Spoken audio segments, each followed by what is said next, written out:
California and beyond.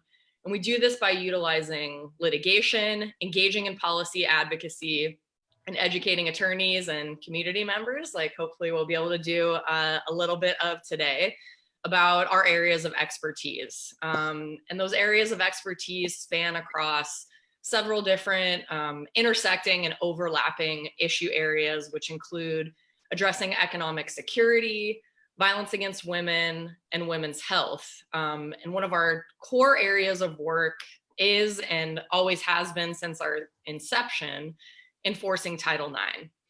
And I just want to say, on a personal level, this work for me isn't just academic or something that I do for my job. It really is my life experience. And I realize more every day the importance that having access to sports, and it was soccer for me. I started playing soccer when I was 4 years old, and I haven't stopped since. I'll let you try to figure out how long that's been. I'm not going to tell you.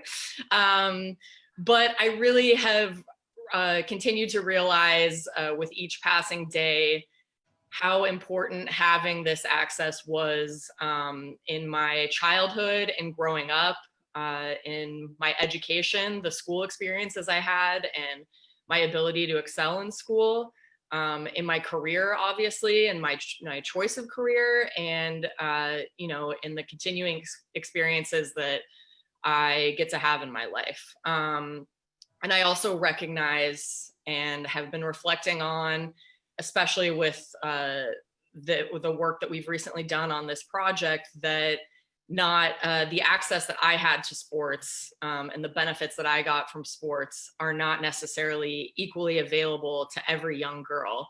And it's another reason why I'm particularly passionate that every girl and every woman deserves the opportunity to benefit from sports that I had.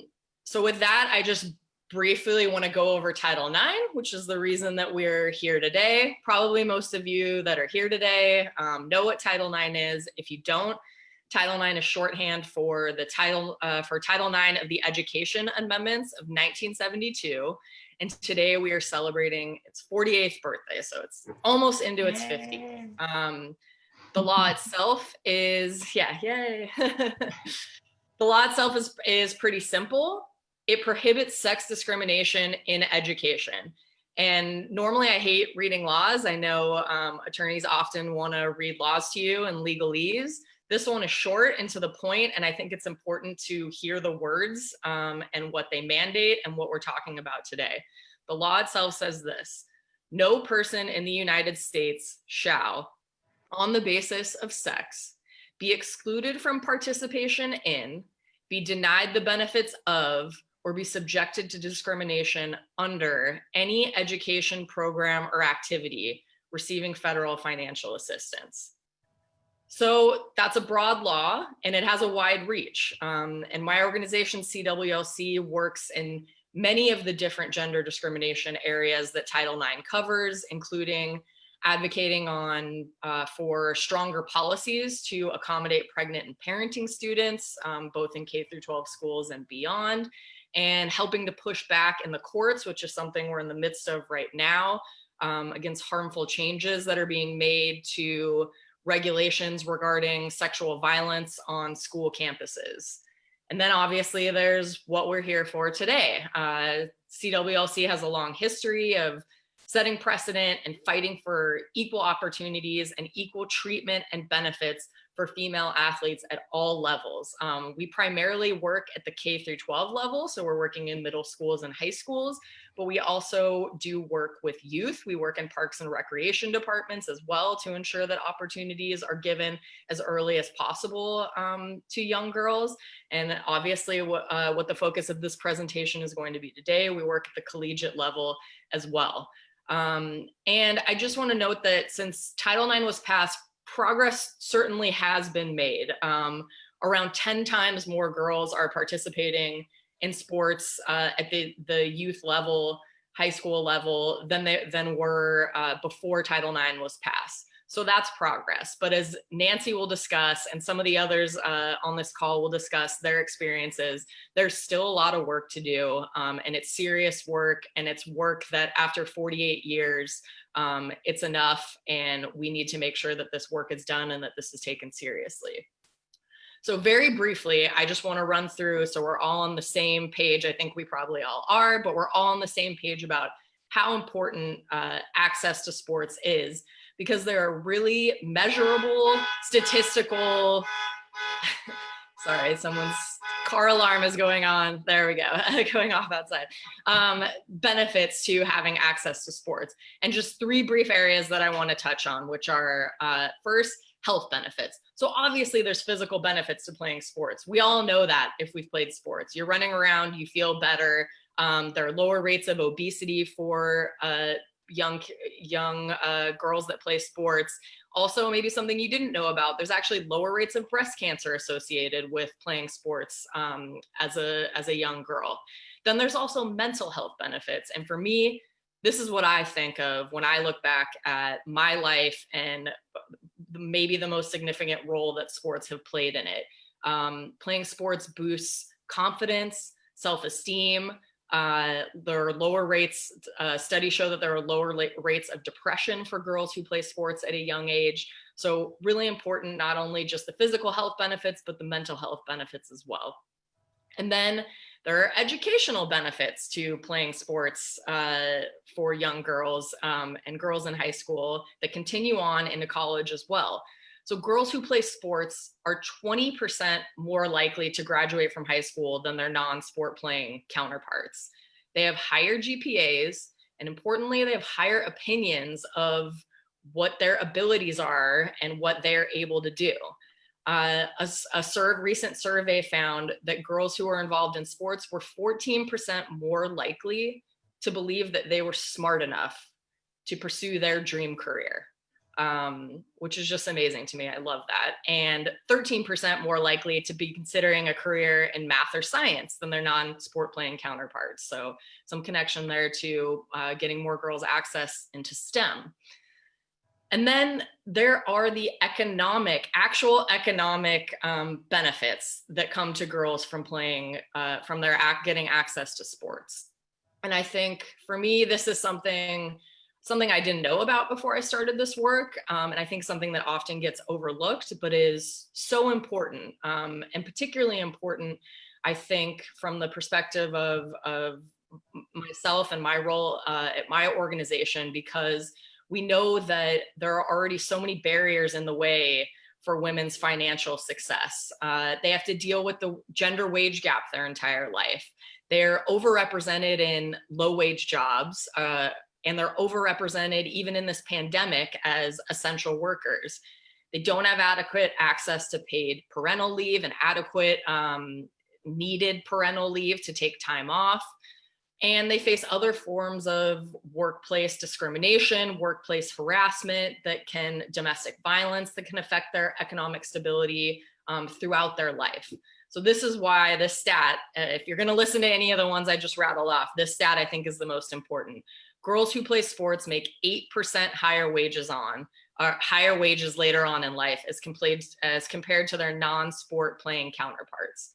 8%. And that study actually looks specifically at participation in sports as opposed to some of the other extracurricular activities that students can be involved in, like student government and things like that, and found that the participation in sports was the statistically significant factor leading to the higher wages in life. So there was actual causation going on there in this study, just pretty amazing. In addition, 90% of female executives at Fortune 500 companies, 90% of female executives at Fortune 500 companies played organized sports growing up. So all this is just to say that to deny a girl access to sports is to deny her health, it's to deny her education, is to deny her economic security. And then one final point before I sign off here and throw it to Nancy to talk a little bit more about the math and the statistics here of what we found. Title IX failures hurt all women. We know this. Hurt all women, hurt girls. But especially it hurts women and girls of color and women and girls from low-income communities. And we acknowledge that. There was a study a few years ago for K through 12 schools throughout the country that collected data from 2000 to 2014 on sports participation in K through 12 schools by gender and racial makeup of the schools that it was collecting from.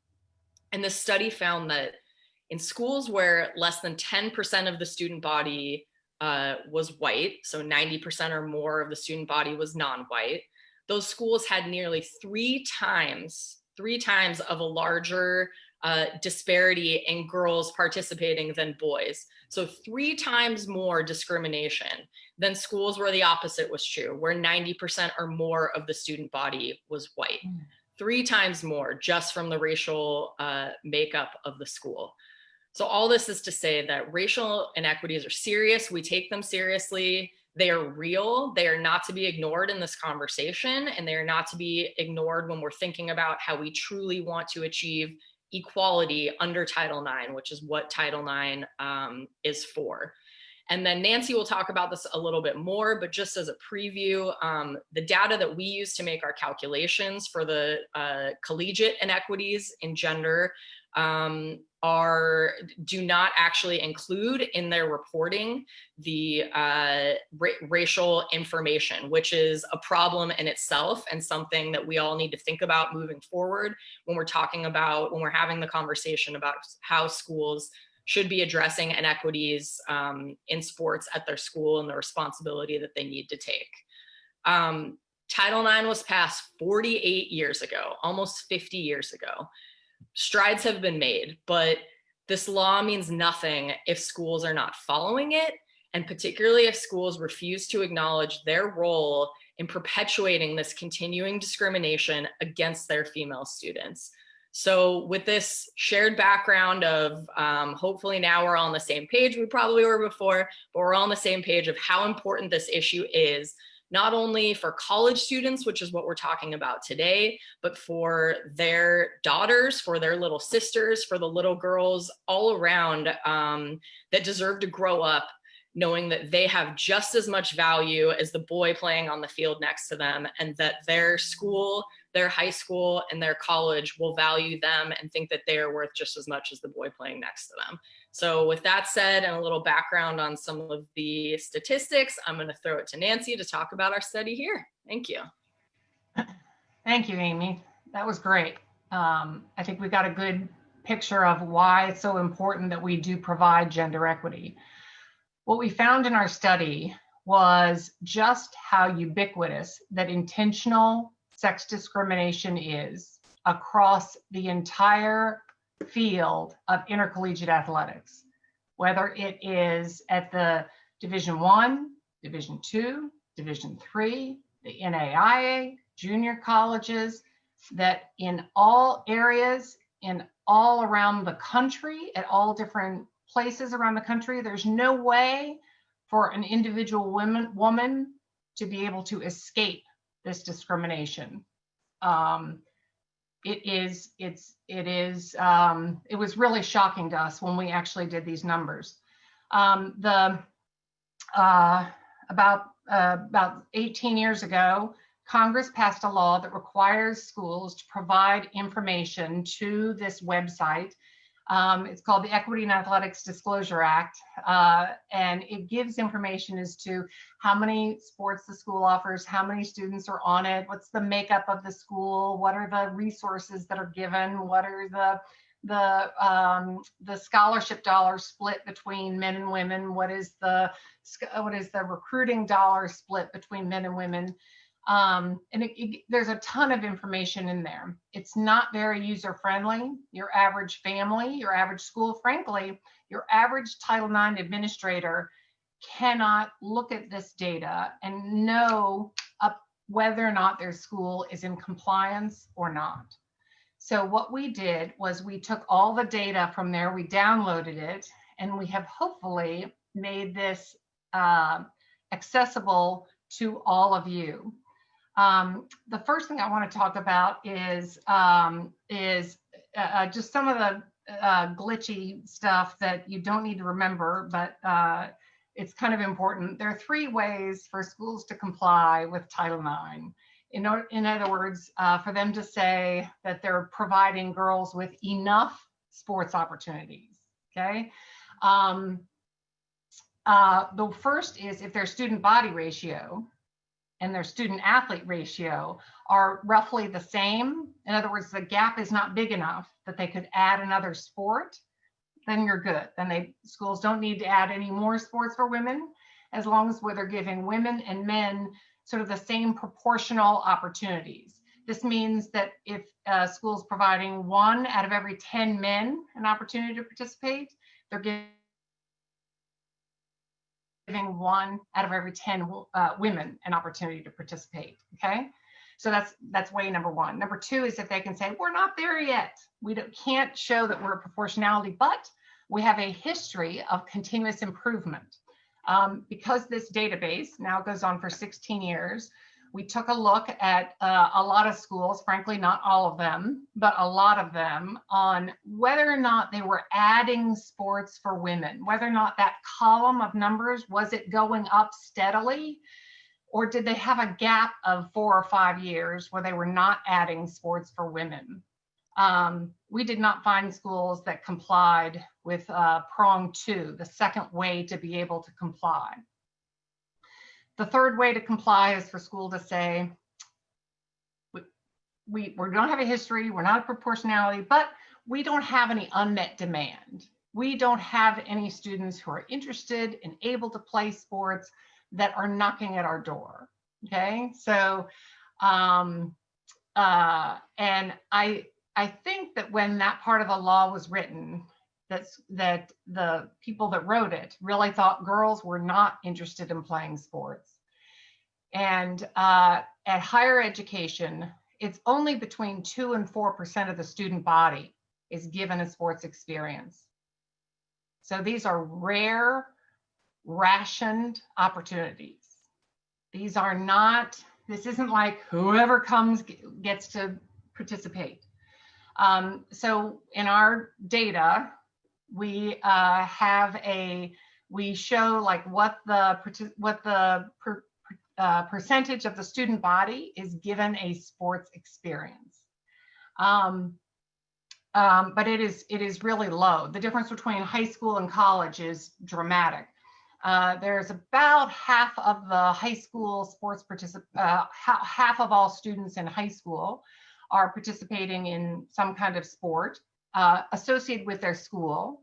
In addition to that, there's all these other sports experiences that are not part of high schools, but are nonetheless, they're participating in those sports that aren't necessarily sanctioned by their school, right? So you think of club sports or students who are into badminton or wrestling or equestrian, or right. So all these other girls' sports that that aren't captured, if you will, by the number that the National Federation of State High School Athletic Associations collects. Okay, so the percentage of kids playing sports in high school is like by a factor of 5, 10 in college.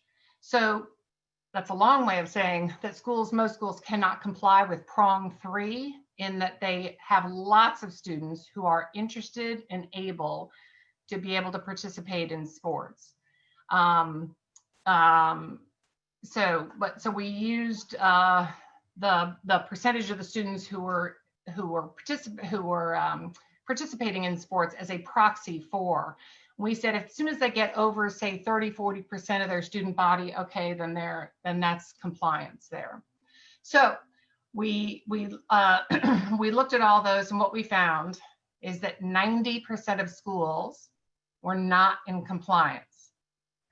When you add all the scholarship dollars, in other words, if you looked at how the schools, if girls were given the same percentage of the student body with scholarship dollars that we give to male student athletes, they would be getting $1 billion more dollars. That's not just the NCAA, that's overall, but $1 billion. And these are ways that students pay for their higher education. I'm paying for a student to be in higher education right now. These are very significant dollars. The NCAA spends billions of dollars already on its on college scholarships, and women are losing every single year because they are women. Janine, do we have the graph of what we showed with the true gap? Okay, so discrimination against women, it's actually much worse than we thought. So I want you to look at the first two lines. The gray line and the blue line are lines that me and Donna Deverona and other gender equity advocates have been using for years. We have been using just those two lines to say, look, see, women's sports are growing. But what we look at the big difference that there still is. Like, look what we still have to do. What we weren't doing was taking into account two things. One is schools have been adding college sports opportunities for men at a higher rate, faster than they've been adding sports for women, number one. Number two is taking into account the fact that women are going to college and universities at a higher rate than men. So rather than looking at that red line there for the gap between men's and women's opportunities, look at the champion women color, that fuchsia line, okay? And what women are being offered, what they should have is that green line. And that's the gap that is inexcusable. I can't believe that we as a country have allowed this to happen. This is absolutely enormous. Okay, so can you go to the slide just in advance? The earlier slide, Janine? Thank you. So what we found overall is that women are losing almost $1 billion, that 972 million in scholarships. And in participation opportunities, this is 183,000 opportunities to participate. This is more than any one student or group of students is going to be able to remedy. I have heard people from the NCAA, leaders there, I've heard conference leaders, I've heard university presidents say, let the girls sue. Let them bring a private cause of action. They have that right to bring that private cause of action. But when we look at these disparities between what schools are giving women and giving men in athletic departments, there's no way that you're going to resolve this through the courts. This is going to take the leadership of the NCAA. It's going to take the leadership of conferences. It's going to take the leadership of NAIA, junior colleges, and all other sports governing bodies for higher education, for them to make 1,000 decisions to rectify this situation. I think it's really unfair to put that burden onto women, to put that burden onto 18 to 22-year-olds. I want to also remind everybody that for those participation opportunities, that 183,000, that for the women who are denied sports opportunities, they don't think that they didn't get a sports opportunity because for any other reason that they think they weren't good enough. They think they didn't earn it. They didn't work hard enough. They didn't get the right coaching. They weren't talented enough. They think it's about them. It's not about them. It's about institutional sexism that is going on in intercollegiate athletics. And it is only the reverse of that institutional sexism that is going to rectify this. We're asking for very big changes here.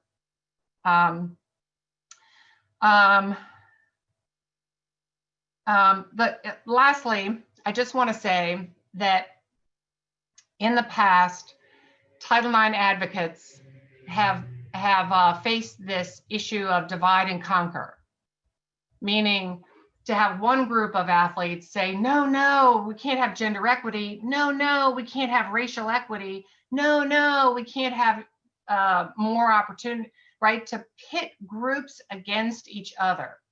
We're not going to do that. There are enormous numbers of resources out there that my organization, Champion Women, has put out, that California Women's Law Center has put out, that the National Women's Law Center has put out, that lots of other amazing organizations have come forward and given you information about how to do it, and also on what are some of the defenses that you hear. We're done with all the defenses. Everybody out there needs to educate themselves. Do you know how many times that all of us have said our advocacy points over and over again? And it's time for the sports organizations to be able to speak about it in the same way that gender equity advocates speak about it. I also wanted to say that we're going to share our information state by state with legislators so they know how the schools in their state are doing. Thank you all very much for listening and for this opportunity. I'm gonna introduce Leslie Allen now. Leslie was a professional tennis player. She then went to go work for the United States Tennis Association, and she now runs an amazing organization that helps athletes through their lives.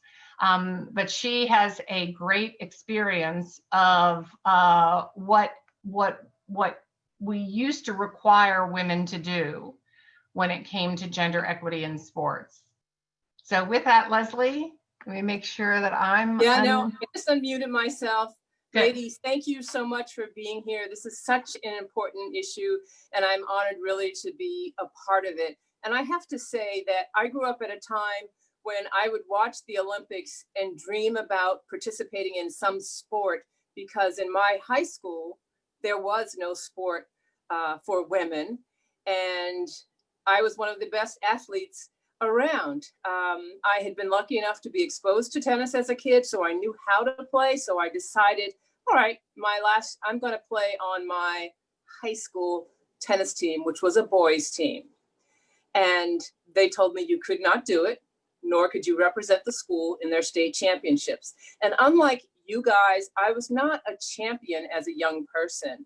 I was just an average Joe kind of a tennis player, but good enough for high school tennis. When they told me no, I happened to hear about a group called Women's Law Fund on TV one morning talking about Title IX.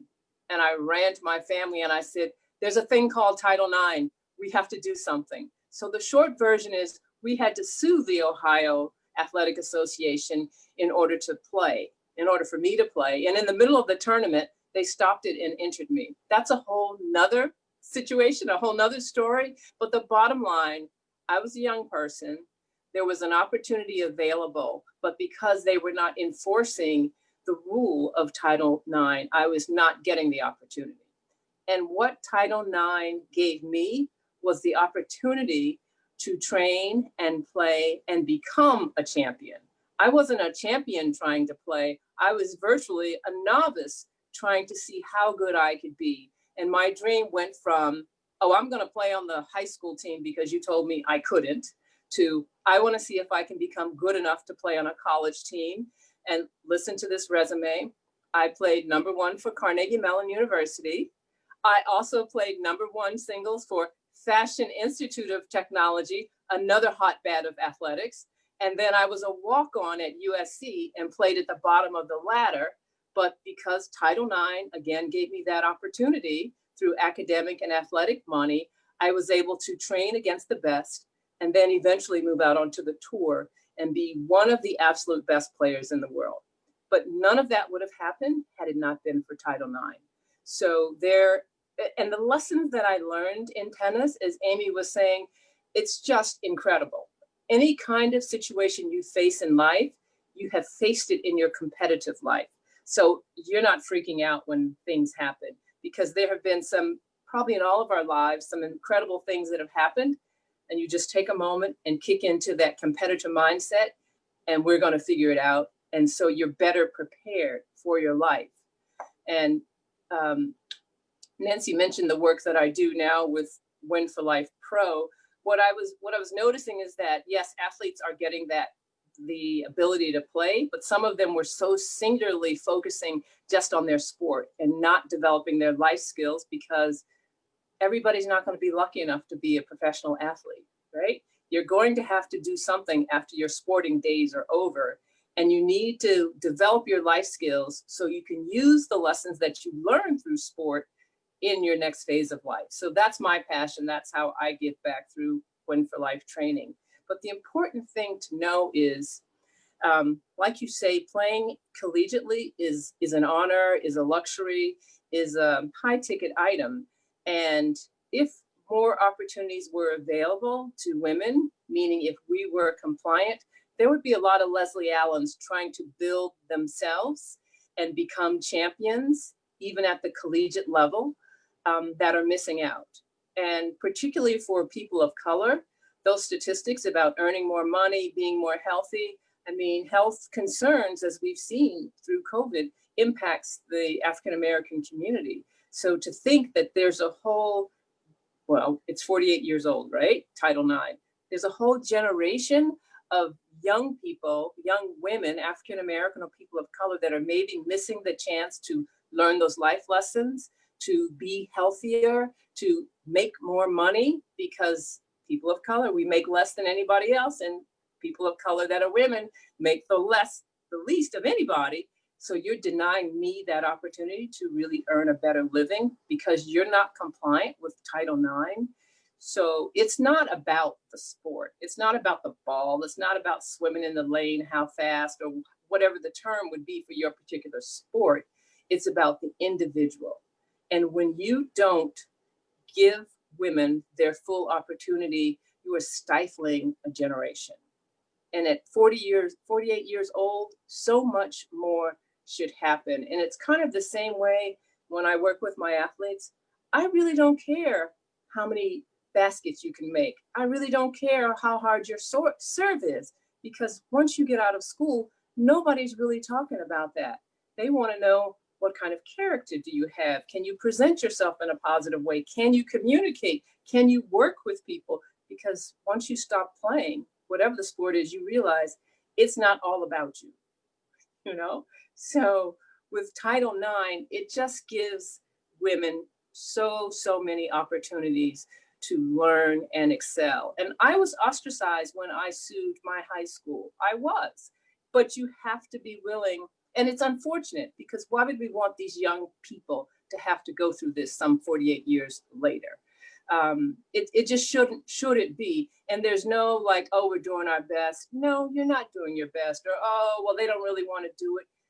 I wanted desperately to play a sport. I mean, I wanted to be able to be in that lineup, to have on my uniform, to be part of a team, right?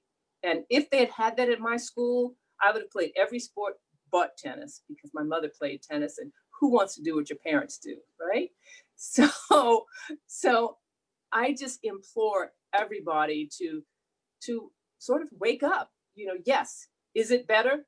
Absolutely. Should it be better? Absolutely. And you know, I kind of shoot for the fences, that kind of a thing, high standards. So don't come with me with your BS, excuse the expression. Show me really, really what you're going to do. And that's kind of how I deal with my athletes when they're off the field and they come to me and they've had a great game. I'm like, yeah, and did you do what you needed to do? Did you send that thank you note? Oh, no, coach. All right, we'll get busy. So it's really what we need to tell the NCAA or the institutions. Okay, we'll pat you on the back. You've given us some opportunities, but it's not enough. You've got to do more. I could go on forever, but I know Donna wants to say something. let me just real quick, just want to thank you, Leslie, for those remarks, and to say that because of the work that Leslie's done, because of so many plaintiffs have already brought a ton of lawsuits. We have excellent case law. We have excellent regulations. The statute is strong. We have all three branches of government. We have public opinion. Everybody right? We've already done the work to create the foundation. It's up to the sports organizations to actually make it happen. So right. Leslie, you were part of that. Thank you very much. And now I want to introduce you to, you all know, she's one of my heroes and mentors in life, Donna Deverona, two-time Olympian, 1964 Olympics. She's been on the International Olympic Committee's Gender Equity Board for 30 years.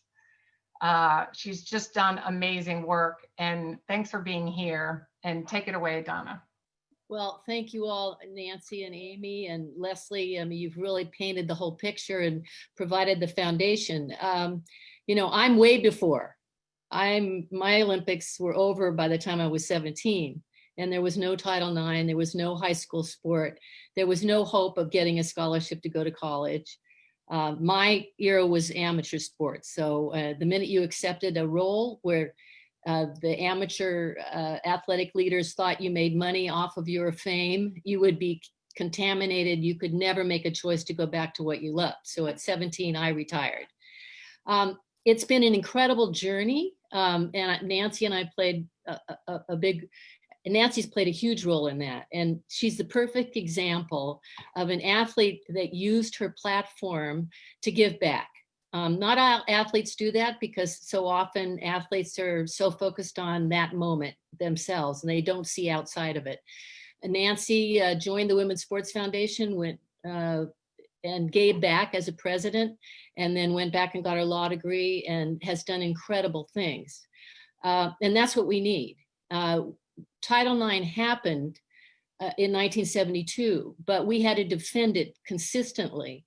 And when I was one of the founding members, I claim that, along with other athletes like Wilma Rudolph and Willie White, we started the Women's Sports Foundation to be an advocate group, to do research, to set up a day in Washington to educate Congress about Title IX. And every year we'd have pushback on Title IX.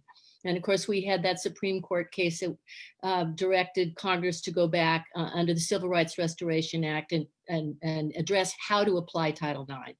I think there should be only one prong. This history of adding is a farce.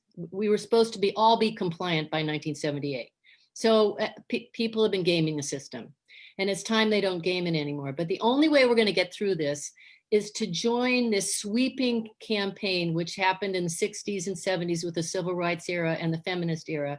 Join forces and focus on education of opportunity on every level, because you cannot make it in this country without education. Title IX gave athletes the opportunity to get into school, to use their talents, to get an education, to move on. One of the things I did after serving as president of the Women's Sports Foundation and chairman, and leaving television to work in the Senate on these legislative initiatives was, like you, Leslie, we realized that athletes do have this talent that's transferable, but often women athletes are in a silo between the male establishment and women in business. So I joined Ernst & Young, and we started a program that helped women transition, like you do, Leslie, out of sport into the next phase. But we also, as Amy, you mentioned, we undertook research, because, when you're arguing for women to be athletes, you often have all the best arguments. So I always wondered, what impact did sports have on our economy? Where did women go after college? How well did they do? And you addressed a lot of that. And we found out through this program with the Fortune 500, 96% of women that make it C-suite, the top level, have been athletes, and 50% competed in college. Now we're talking about, we need more women on board seats. We need more diversity. Studies have been done. The most diverse boards of companies, their companies produce better. We have that information. So my appeal is that the 300 people that are on this call, reach out to everybody, because we need everybody to go to our leadership and say, it's time. You're all in trouble. I'm fed up with our leadership right now. There's people I love out there, but you're elected to do the job, not to infight, not to take people down, but to come up with policy. I hear all this rhetoric. If you don't have policy, you don't have programs. If you don't implement your policy, you can't change. And that's what we need. And we need to sweep the country with these messages, because we've seen it work. In the 60s, I worked in inner city programs where we went in with Willie White and Wilma Rudolph, two great Black athletes, and we worked with kids, and we had policy in programs, and those programs were working. But because it was a political football between two parties, they dropped the program. And so I guess that's my passionate plea. And I want to thank you, Nancy and Amy and Leslie and all of you behind the scenes that put this webinar together, because we have to keep talking. Don, I want you to just real quickly talk about what Title IX, the impact has been internationally. Many, many athletes from other countries have come to the United States to practice. And I like to storytell to make my point. One was Nawal El-Mutawakil, the first Muslim woman of color to win a gold medal in the Olympics. She made her way on to the International Olympic Committee and became a vice president. When she went back to her country, she started a fun run for women. And it was a very tiny one at first, and then it grew to thousands and thousands, and her mother participated. But she's an influencer on the International Olympic Committee. I spent 30 years on this commission, and at first it was, oh, well, maybe we'll add a little, LA was, we could add the marathon. Then 1996, we had team sports. But what happened was people, leaders from around the world would see how well our women were doing, our collegiate women were doing, especially in team sports, and they started to have voices within the IOC. So now you have 40% of participants on the field of play. And there's still a lot more to do. Incredible work to be done on leadership and coaching, which we know in the collegiate level in the US as well. But we've had an impact around the world. We're an example, and we have to do better. Yeah. I think if we're successful in this effort right here, that we will not just be impacting, almost 200,000 women every year here in the United States, but there's going to have this ripple effect around the world. Okay, gender equity in athletics is uniquely easy to measure. Gender equity in athletics, because you have sex segregation in sport, almost no place else in education has that sex segregation. So it's easy to measure. You just say, what are you giving to the boys? And what are you giving to the girls? Okay, you can't do that in chemistry class. This is Chloe Vaughan. She's one of my research assistants for the summer. University of Florida has given me some amazing research assistants for the summer. What somebody said when we were in one of our meetings was, well, gosh, can you imagine if this was happening in the chemistry class? It very well may be, but you can't measure it the same way that you can measure athletic department. I urge every one of you to go out to your high school and your colleges and go look at the softball facilities and the baseball facilities. And from the eyes of an 8 to 12-year-old, say, would that kid think that those two things were equal? That the school was measuring, that the school was valuing what the softball team does and what the baseball team does equally. So we have this, it is very easy to measure. We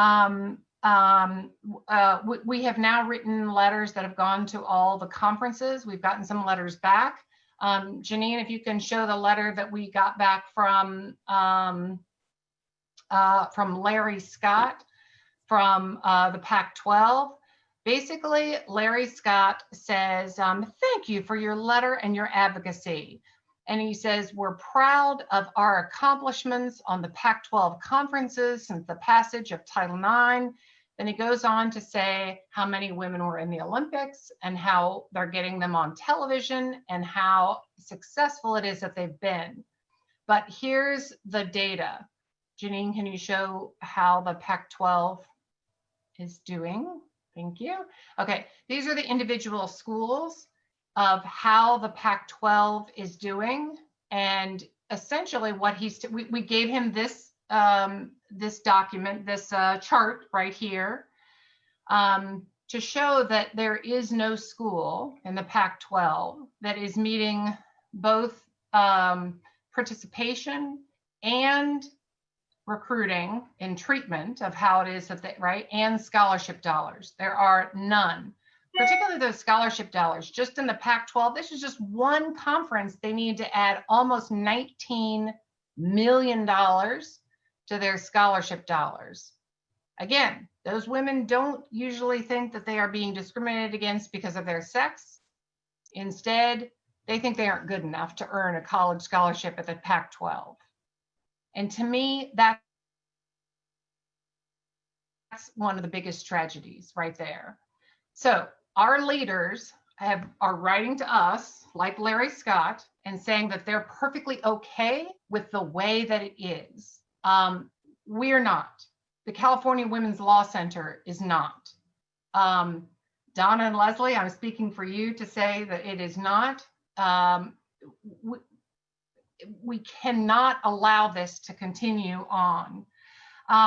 We have taken all the data that is available at the Equity and Athletics Disclosure Act, and we have made it easy for all of you and legislators and leaders and families and athletes for them to know, is it fair for you to ask for more? Is it fair for you to go in and say, we need a new team, we need new facilities, et cetera. And so we took all that data and we made it easy. So we have a new website at www.title9schools.com. Title 9 is IX, schools.com. And in addition to having all these amazing reports like what you're seeing right here, in addition to that, we're also going to put on there, we haven't put them on yet, we didn't quite get there, but also like how you can take all this data and numbers and write a letter to your school and write an op-ed for your newspaper for them to say why the school should start adding sports for women. If you want to start a petition, to have a template for petition lingo, we're going to have a phone script. We're going to have an email template on how it is that you can write to your schools and write to your school leadership for women to be able to have equal educational opportunities in sports. Janine,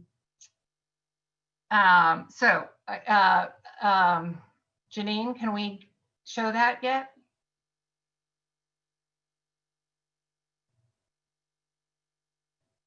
Which one would you like me to show? I'm sorry. Yeah, the website. Give me just a minute. Yep. Anyway, so as soon as this is over, when this ends, it's going to go directly over to the new website. And now we'd like to open it up to question and answer for any of you. We can see the questions. I didn't open it up to everyone because I already know that some of them will be so easily answerable from all of you. Probably the biggest one is money. Come on, we just don't have the money to be equal. And let me answer that from a couple different perspectives. One is the perspective that I'm a parent. I have a son and twin girls. And when my son was born, he got all of the family attention and all of the family resources. When his sister came along, he had to share. He was not being discriminated against because he was a boy or because he was older. He got less. Absolutely, he got less. But again, he had to share family resources. And so that's what we're asking universities to do. We also there's an enormous amount of research out there showing that Title IX does not take away from men. But again, that's not the fun stuff of what we're going to get into. Let's, Amy, did you have a question here that you wanted to answer? Sure. Let's see. So the first question is, here, I'll do answer live. Okay, so the first question was, I was lucky to attend a D1 women's only fencing team at Temple under coach Nikki Frank. How do we protect those women's teams that are non-revenue generating? And I think that's part of the greater discussion that we're having here about valuing and protecting women's sports in general. It's not about saving one team. It's about saving all of the women and girls that deserve to have equity under this law. And it's not, as Nancy has said, you know, it's not, it is the right thing to do. It's also the law.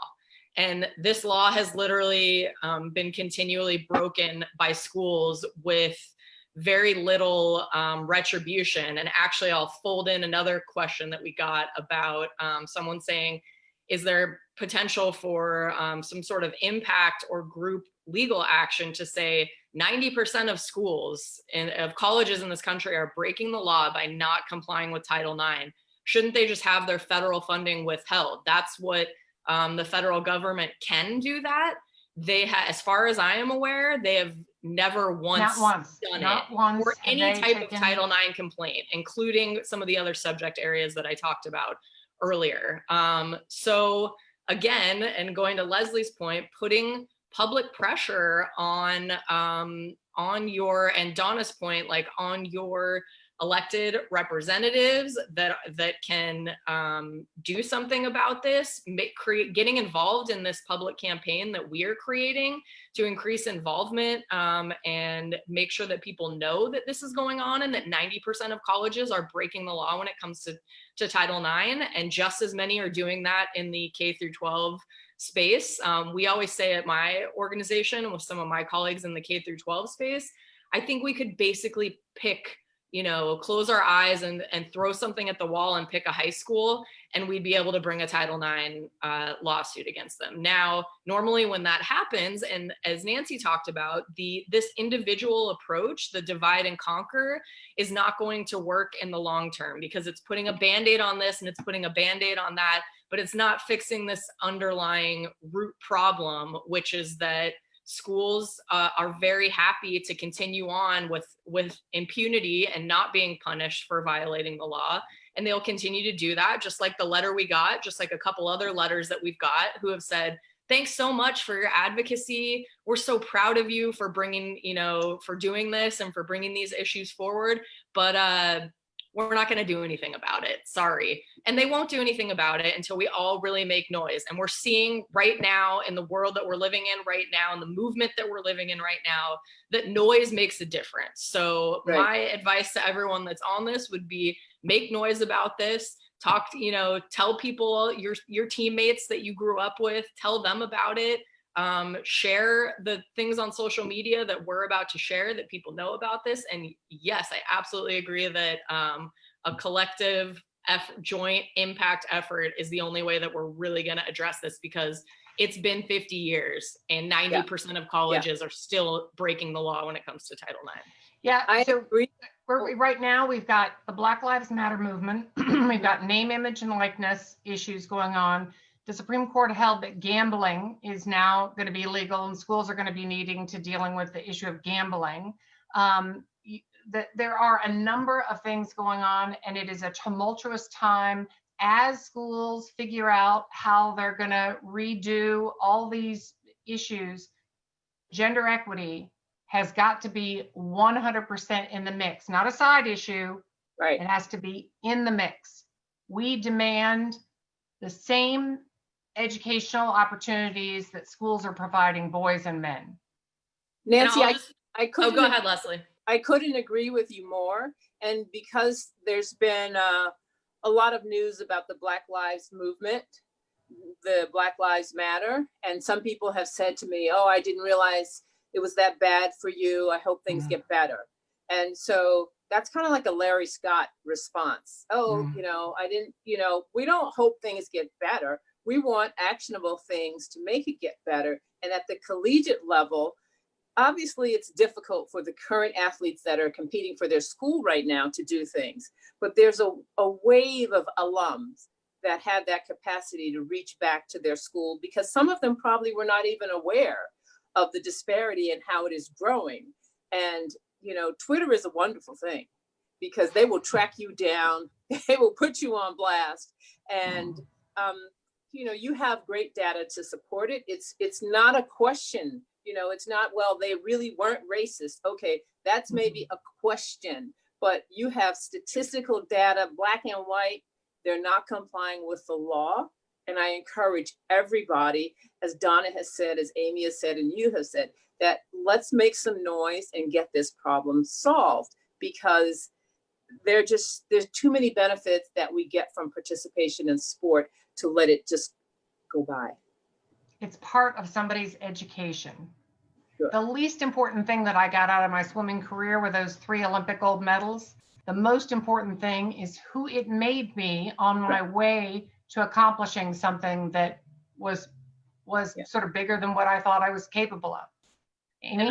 Also, yeah, one of the other questions was related to, you know, the gender pay gap and mentioning the, you know, Right. U.S. women's national team lawsuit for not being paid as much as the men's team, although having far more championships. And again, soccer is my sport. I've been to the last 2 Women's World Cups in person. If you go watch that team, if you watch them on TV, you know that these arguments saying no one wants to watch women's sports, they're not exciting. You know that those are not legitimate arguments, because you know how excited you were to watch this, and what a collective for our country, how amazing it was to watch these champions do work. And I do think that there's sort of a the lack of access at the collegiate level and the lack of value put on women athletes at the collegiate level certainly seeps into the professional pay gap, and that they're being shown that they're not valued enough, despite the fact that their performance is, you know, stellar and much better than the men's team has been recently. So I do think, again, that's part of making noise. What did the women's national team do as a collective team of athletes together? They all filed a lawsuit together. They have a, you know, PR campaign around that. And now we all know from those filings and the positions that US Soccer as an organization has taken, which are very similar to the positions that these, you know, the colleges are taking, and the letters that we're already getting back. And the only way to push back against that is to show the stats and show that together we're all just not going to accept this anymore. It's unacceptable at this point. So, and thank you for that question. Yeah, I mean, you're probably way too young, but Donna DeVerona in 1999 was on the group that she demanded that the women's soccer final game for the World Cup get played in the Rose Bowl. And they filled it out, and thank you. Because I was there. Our good friend Julie Foudy was on that team, and so many other amazing. Thanks, Nancy. I was, you know, again, back to that point, I was part of the greatest experience for women in team sport, to the team member, to each one who always worked as a team, but also to the organizing committee and some people with some open views. But still, you know, we had to fight FIFA to get them to activate their sponsors. They didn't do it. We only made a profit because people bought tickets, but we showed the world that people were going to come. If you promote it the right way and put it in the biggest stadiums, you know, when we started out, everybody said, oh, you're not going to fill the stadium. It's going to be embarrassing. And of course, we went from the back page to front page, and it was a huge movement. And they were examples of how young girls and young women look at female athletes. So what our other women did, you know, the team did in last summer was exceptional. Wow. And you know, it's just amazing. institutionalized discrimination, Right. all the way from the federation level on down. So Right. Okay, everybody. I hope you feel inspired to go out there and to make a change. Again, the new website is going to be title9schools.com. If you get the website wrong, hopefully you get it, because we got a couple of other websites.